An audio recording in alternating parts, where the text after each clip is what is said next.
Assalamualaikum warahmatullahi wabarakatuh. Nah, kalau tadi sudah membahas tentang abad klasik, ada Daulah Umayyah, Daulah Abbasiyah, kemudian abad pertengahan, ada masa kemajuan dan kemunduran. Kemajuannya ada 3 kerajaan, dan kemundurannya abad pertengahan juga sudah kalian tulis gitu ya. Sekarang masuk ke abad modern gitu, yaitu pada tahun 18 Masehi sampai sekarang. Nah, di abad modern ini Islam bangkit kembali. Ya, bangkit kembali. Dengan apa? Dengan adanya gerakan pembaharuan. Kalau dalam Islam gerakan pembaharuan ini disebut dengan gerakan tajdid gitu. Sebentar, saya tulis di sini. Namanya adalah gerakan tajdid. Nah, tajdid ini artinya adalah gerakan pembaharuan. Tuh. Nah, siapa sih tokoh pembaharu Islamnya? Ini tokoh pembaharuan itu berada dibagi jadi 2. Ada yang di luar, berada di luar, dan ada yang di dalam. Untuk yang di luar, tokoh pembaharuan ini muncul di 3 tempat. India, Mesir, dan Turki. Sedangkan kalau dari dalam berarti dari Indonesia gitu. Nanti akan kita bahas siapa saja tokoh pembaharu Islam yang berada dari India, Mesir, Turki, dan dari Indonesia. Oke, yang ketiga yaitu di sini ada faktor kebangkitan kembali.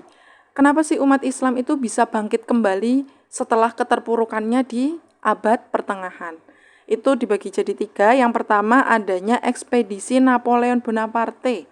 Nanti boleh di-searching apa itu ekspedisinya, karena dari ekspedisi tersebut mampu membuka mata umat Islam, terutama di wilayah Turki dan Mesir. Gitu. Itu nanti ada ini selat juga. Jadi selat pada masa zaman dahulu ada satu selat yang itu miliknya umat Islam. Tapi ternyata dibukalah umat bangsa Eropa gitu ya, membuka terusan lagi gitu. Nah, itu yang bikin umat Islam juga sedikit kolaps pada masa itu. Nah, akhirnya ini dari ekspedisi Napoleon Bonaparte juga ini membuka mata umat Islam terutama Turki dan Mesir. Akhirnya sadar kembali. Nah, yang kedua di sini mulai menyadari kelemahannya. Oh iya ya, dulu kan saya atau umat Islam itu mengalami masa kejayaan. Kenapa sekarang sangat amat terpuruk, tertinggal dengan bangsa Eropa gitu. Padahal awal mulanya yang mengembalikan semangat belajar adalah umat Islam. Tapi kenapa sekarang umat Islam itu redup? Nah, ini sadar kembali, segera berbenah diri gitu ya. Ini bisa menjadi hikmah untuk kita pada masa sekarang bahwa ketika kita gagal, ketika kita mengalami masa kehancuran, nggak apa-apa gitu.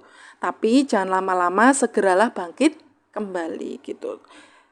Mengalami pembelajaran. Mungkin gagal itu bisa belajar juga kita. Oh, ternyata kita lemah di bagian ini, maka ayo bangkit kembali. Itu menyadari kelemahannya. Lalu yang ketiga adalah muncul gerakan pembaharuan Islam. Nah, gerakan pembaharuan Islam ini nanti dibagi menjadi 2 gitu ya. Ada gerakan pembaharuan Islam yang di Indonesia dan di luar Indonesia. Ini tadi yang sudah kita bahas, India, Mesir, dan Turki. Selanjutnya ini yang ketiga adalah yang keempat, hikmah yang dapat diambil. Nah, hikmah yang dapat diambil ini saya berikan 3, nanti kalian bisa menambahkan sendiri ya, hikmah-hikmah apa saja yang bisa kalian dapat. Hikmah itu bisa diambil dari suatu kegagalan, kehancuran. Kemarin kan sudah menuliskan beberapa faktor akibat kehancuran umat Islam. Nah, itu bisa diambil hikmahnya. Berarti kita harus apa? Oh, kalau gagal seperti ini, supaya tidak gagal kembali, maka harus, nah macam-macam itu bisa diambil dari faktor kehancuran. Atau dengan mempertahankan kejayaan Islam. Kemarin juga kejayaan Islam sudah saya bahas gitu. Nah, itu bisa jadi faktor diambilnya suatu hikmah. Yang pertama, keterbukaan terhadap ilmu pengetahuan. Ya, ini sudah saya jelaskan di bagian kejayaan.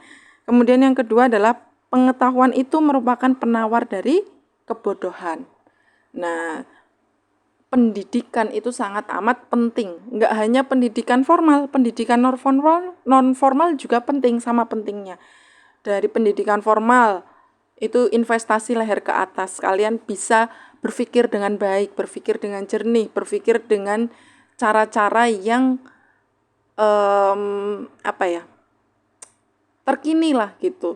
Cara alur berpikirnya sesuai. Nah, sedangkan untuk yang non akademik gitu ya, itu kalian bisa mendapatkan ilmu dari situ, entah ilmu kehidupan, entah ilmu, kalau kalian les menjahit ya ilmu menjahit, kalian les menembak juga dapat bagaimana cara ilmu menembak dan lain sebagainya. Itu pengetahuan adalah penawar kebodohan. Jadi tidak melulu hanya tentang akademik, non akademik juga bisa. Kemudian yang ketiga ini adalah toleransi dan moderasi keberagaman. Nah, ini artinya sebagai umat Islam kita tidak boleh membeda-bedakan atau menganggap berbeda antar suku, ras, agama, dan sebagainya. Itu termasuk salah satu yang bisa kita ambil dari kejayaan Islam pada masa lalu. Yang mana umat Islam nggak malu untuk belajar ke barat, ke bangsa barat, untuk mengambil ilmunya. Dan justru umat Islam saat belajar ke bangsa barat bisa menerjemahkan ke bahasa Arab lalu lebih berkembang lagi gitu. Jadi jangan merasa minder, jangan merasa iri hati, jangan merasa kecil diri gitu. Kecil diri di hadapan Allah nggak apa-apa, tapi kalau di hadapan manusia tidak, jangan sampai kita merasa kecil diri, dan tapi juga jangan sampai sombong gitu. Ya, itu adalah hikmah yang dapat diambil, nanti sisanya bisa kalian perdalam sendiri. Untuk abad modern saya akhiri sampai sini. Terima kasih. Wassalamualaikum warahmatullahi wabarakatuh.